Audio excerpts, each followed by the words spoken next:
Okay, we're going to install Visual Studio 2019 Community. It's a free edition. So let's go to Google and do a search for Visual Studio 2019 Community Download. Go ahead and select the Community Edition.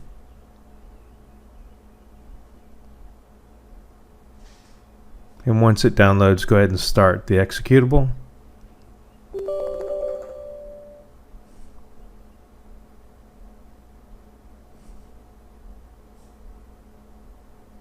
Yeah, this may take a minute. Once it's done, we're going to select the packages that we want to install or workloads.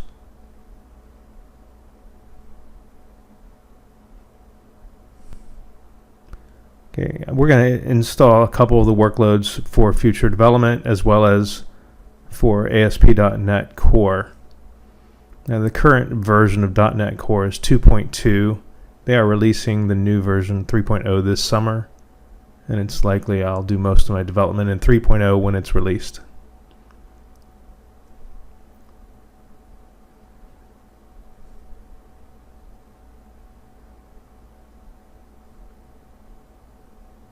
Okay, it'll take a few minutes for this to download. Go ahead and pause.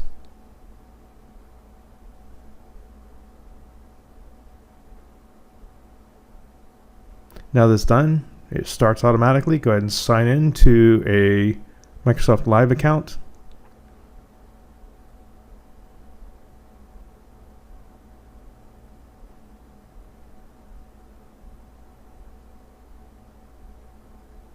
And that's it.